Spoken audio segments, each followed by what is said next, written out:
So I've got to cover this freaky weird shit by RFK Jr. Apparently, he loved to study animals in his spare time, but not in a normal curiosity kind of way. So there was a journal entry that was made public via a book that was written in the past week or two by a person that actually works for the New York Post named Isabel Vincent.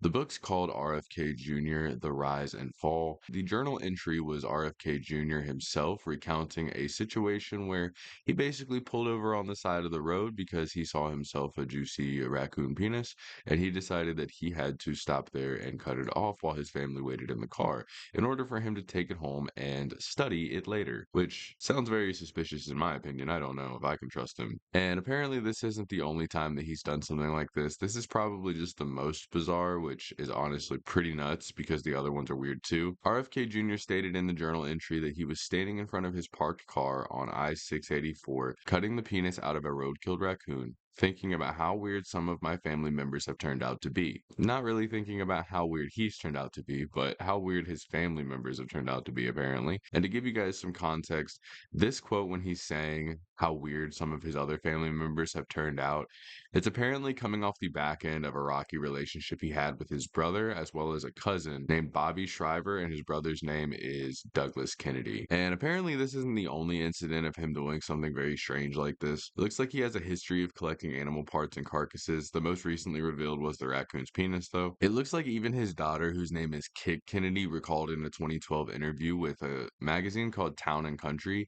that her father had a fascination with animal viscera, is essentially the abdominal organs and the internal parts of an animal, even stating that during a childhood vacation, they went to a place called Hyannis Port in Massachusetts, and somehow, by some weird lucky mystery for Mr. RFK, they actually came across a dead whale carcass that was beached up on the side of the shore. And apparently, the second that he seen this, he ran up like a kid going to a candy store and sprinted up to the side of this beached whale and decided to whip out a chainsaw and cut his head off. He decapitated this whale. She then stated that he strapped the whale's enormous noggin to the roof of the family minivan with a bungee cord, which is wild, and then continued to bring it back home to study it. All of this in pursuit of some weird and strange morbid knowledge and curiosity that he has inside of him and wants to learn about. And I'm not somebody that goes outside of thinking that some weird things are normal and okay to do, but like, this is going a little far, and there's a lot of specifics here that make every single thing that we're hearing about stranger and stranger with the details that are added, especially with the way it seemed to excite him and the way he seems to be so interested in very specific parts of animals. That's pretty strange to me.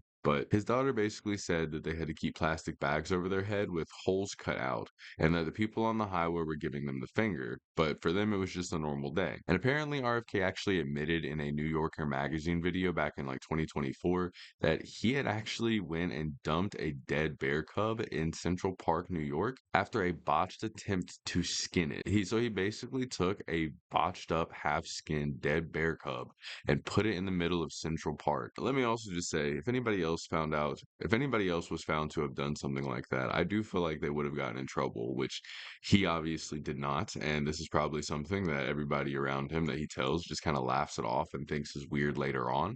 But I can't imagine there's too many people that think this kind of stuff is normal. And apparently he did make some kind of effort to sort of brace the public for this kind of article being put out about him by basically admitting in a video on social media that him and some buddies had been drinking when they hatched the scheme to ditch the cub's body and make it look like he got hit by a bike. Robert F. Kennedy Jr., the independent presidential candidate, says he brought the dead bear to Central Park. I pulled over and I picked up the bear and put him in the back of my van because I was going to skin the bear. He confesses in a new video that he left the dead bear right there with an old bicycle beside a Central Park bike path because he thought it would be, quote, amusing. In the videotaped confession, Kennedy recounts the strange tale to controversial comedian Roseanne Barr and says he is talking about it now because a fact checker for The New Yorker told him that the magazine plans to publish an article that details Kennedy's role in bringing the dead bear to Central Park. Anyway, Kennedy recounts how he saw a woman hit the bear with her car on a highway in upstate New York. He says he picked up the dead cub, intending to skin it and store the flesh in his refrigerator. But after a day of falcon hunting, he had to rush to a dinner at Peter Luger's Steakhouse in Brooklyn, where steak for two these days costs about $150. And then he had to go to the airport.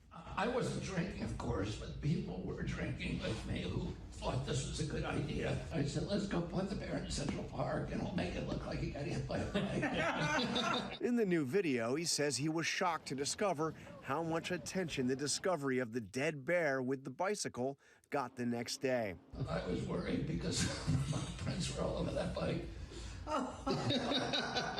It's not the only bizarre story to come out during the Kennedy campaign. Earlier this year, it was revealed that he once testified that a worm, quote, got into my brain and ate a portion of it and then died. That was back in 2012. At one point, Kennedy was in double digits in the polls. Don't you want something different? He's now dropped to about 6% in the 538 polling average. But his campaign claims his name will be on the ballot in at least 42 states. That's not enough to win, but it could be enough to play a decisive role in determining who does. The New Yorker has now published its article. It's a long profile of Kennedy that includes just a couple of paragraphs about the dead bear in Central Park. The magazine asked him about a photograph that shows Kennedy posing with the dead bear cub, his fingers inside its bloody mouth, and Kennedy responded, quote, "Maybe that's where I got my brain worm." So again, a strange story and a very strange campaign, guys.